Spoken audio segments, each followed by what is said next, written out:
Hi, Jamie Sutton here, Holistic Registered Dietitian. I want to talk to you about emotional eating.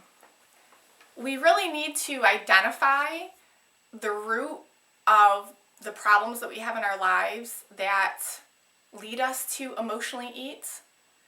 And God has made so much good food for us. There's so much good food for us to enjoy, so many wonderful tasting fruits and vegetables and animal products and just things that nature has given us that we can enjoy and that taste good. And I just want to say that the more nutritious food is, actually the more flavor it has and the better it tastes.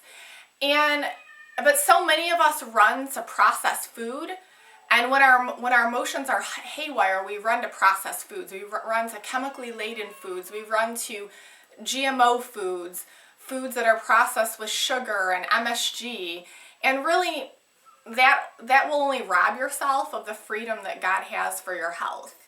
And God wants us to be healthy. He wants us to be free. He wants us to live an abundant life, a vibrant life, free of disease and sickness, and He wants us to enjoy our lives and to have energy every day. But we need to fuel our bodies with the right things. And a lot of us know what to eat. It's just those emotional triggers. It's those things that happen in our lives that just really get us off track. So I want to give you 3 tips.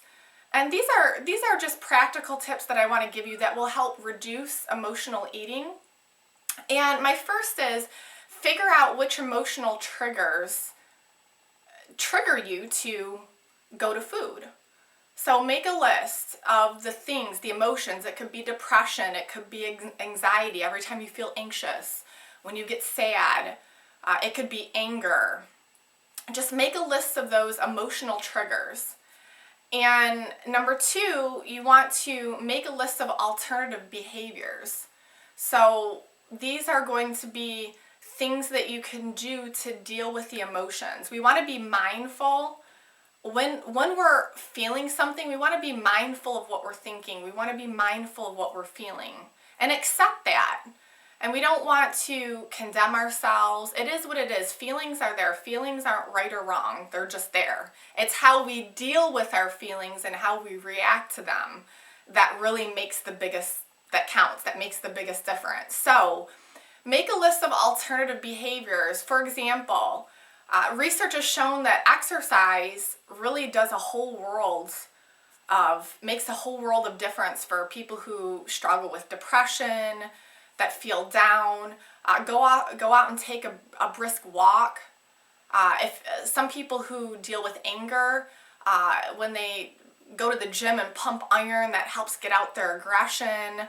Whatever, it doesn't have to be going to the gym and pumping iron, but if you're one that's real physical, if you're a physical person, maybe get out that aggression through, it could even be 10 or 15 minutes of just doing some kind of exercise, some real physically demanding exercise, just to release that anger, to release that agitation or that irritation. And something I like to do is pray. Meditate or pray, just take some deep breaths and just pray and ask God to help you at that moment. Ask God to give you the strength and the grace to not turn to things that are going to sabotage our health or things that are going to be bad for us, but to ask God to help soothe those emotions, to help us become emotionally balanced, and to give us comfort. Ask God to comfort you so that you won't feel as tempted to jump to that food, to relieve your emotions or to soothe yourself through food. And it could be calling a friend. If you have someone that's a good support system, instead of jumping to food, get on the phone and call a friend.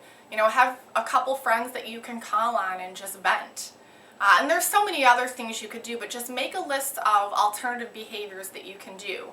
And my third is make sure you're really hungry. So if you're experiencing a lot of emotions and you just want to go to food, just make sure you're hungry. So just put yourself in check and ask yourself this.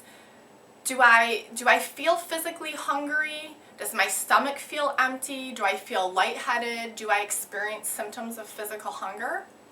And if so, then you probably really are just hungry and you can eat. But if not, then drink a tall glass of water, drink 20 ounces of water, and drink the glass of water slowly. And sometimes that will help. That'll help. It'll give us a few minutes for our emotions to calm down. Drink the water, and then the feeling might go away. And if you're still hungry after drinking 20 ounces of water, give it 5-10 minutes. Then eat, but then be mindful of what you eat. So you want to eat something that you want to eat at that time, but if you're craving something sweet, eat a piece of fruit, or eat some kind of healthy treat. Okay, if you're craving fat, maybe have a handful of nuts, or maybe take some organic butter. This might sound weird. My husband actually calls me a weirdo for doing this, but I actually love butter. I like just cutting off a pat of butter and just eating it. It's just so yummy. But pick something, whatever you're craving, pick a healthy version of that, whether it be fat or sugar or carbohydrates. Pick something natural and eat that, and see if that satisfies you. Or just eat a meal. If you're really hungry, then just sit down and eat a complete meal. And then if you want something that's not so good for you, like an unhealthy treat, then wait about 20-30 minutes. And if you still really, really want that unhealthy treat, then give yourself a small serving, like maybe the size of the palm of the hand or even smaller, depending on what it is. And those are my 3 tips for helping to decrease emotional eating.